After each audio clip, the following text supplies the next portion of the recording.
All right, so my wife got me this little puzzle thing for Christmas, and I don't quite know what to do with it. I've been trying to solve it. I tried to use it as like finger cuffs on the kids when they were acting up, but that didn't work out very well. Man, I just don't know how. This thing gets me every time, and I just get so confused whenever I'm looking at this thing because I'm a simpleton. But you know what? Chianti Classico Riserva doesn't confuse me. Stay tuned.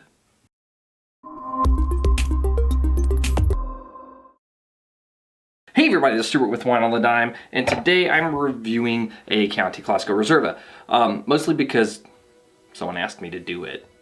So I do take requests sometimes when I can find things. This is the 2016 Banfi Chianti Classico Riserva. It is 13.5% alcohol by volume, and I paid $14 for it at my local store. Where's my thingamajigger?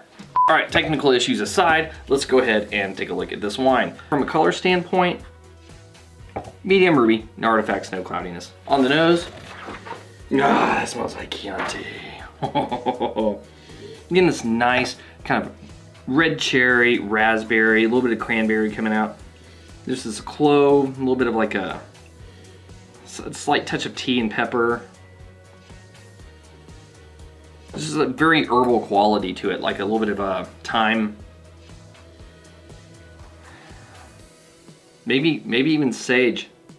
Very savory smelling wine. There's a slight hint of meatiness to it as well, almost like a little bit of almost like a touch of pepperoni. Like, not like fresh pepperoni, like you buy it in the log at the store. It's like if you go to the store and you buy the little packages of essentially pre-cooked, vacuum sealed pepperoni that you just kind of toss on a pizza. That's kind of what they smell like. Anyway, let's get to the taste.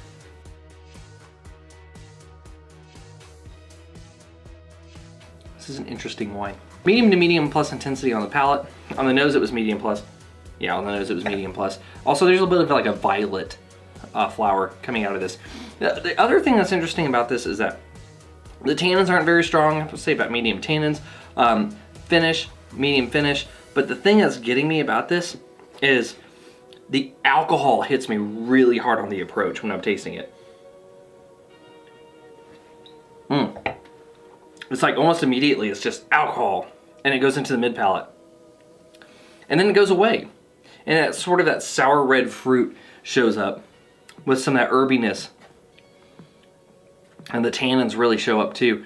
But up front, it's like, I just kind of get smacked with the alcohol, which is weird because it's only 13.5%. I don't really smell the alcohol, but when I taste the wine, there it is. It's like the alcohol just wants to be there and just get itself out of the way so you can enjoy the other stuff. It just hangs on a little bit too long for you to get around to enjoying this stuff until the finish. But yeah, I don't know. It's a little bit weird. I'm wondering if I had this with food, it's like pasta and red sauce or something, if that would make a difference here. But or maybe something barbecued pig or something. Though that's typically what like Piemonte wines are kind of designed for, right? Like the Barolo, Barbaresco, Nebbiolo type things. Those wines typically go with more kind of roasted meats. I always think a Chianti is more like a pasta wine.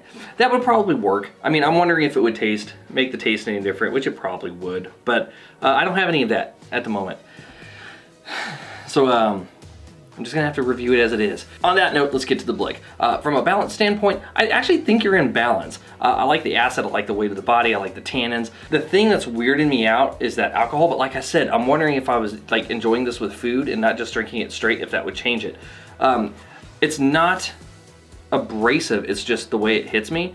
So it's still in balance in my opinion. It's just a little bit weird. So I can't knock you for it. I'm just gonna give you a full point there. Length, medium finish, half a point. Intensity, this is where I'm gonna knock you a little bit. I'm gonna actually say you're medium plus on the nose and medium on the palate. You have a little bit more of a presentation on the nose than you do the mouth. And like I said, I think a lot of that is because a lot of that fruit and kind of that herbalness and a little bit of that like tea and pepper type stuff that I was getting on the nose doesn't really show until the finish. If I was getting it more up front and it was kind of making its way through, then I'd probably give you a full point, but in this case, I'm giving you half a point. And then in terms of complexity, I am getting primary and I am getting secondary. I'm not getting any tertiary, so I'm gonna give you half a point. In the end, that's 2.5 points. I'm gonna give you good. You're not a disappointing wine, it's just, I think I need to have you with food to enjoy you a little bit more. And at that point, I think everything will kind of play better. But for just having you straight out of the bottle and being a good, especially when a lot of Italian wines are typically designed to be had with food, yeah, I don't think this is necessarily a bad wine to buy. Anyway, this has been Stuart with Wine on the Dime. If you liked today's video, please like, subscribe, and comment. Have you had the 2016 Banfi Chianti, God, how many takes am I gonna have to take for this? Have you had the 2016 Banfi Chianti, shit. Have you had this wine, this 2016 Chianti Classico Riserva from Banfi? I'd be interested to know if you have. Leave a comment below and I will see y'all again soon with another episode from Wine on the Dime. In the meantime, I need to get untongue-tied. I'm gonna go edit a video, I'm gonna have a glass of this wine, and I'm just gonna try to get over this. I'll see y'all later.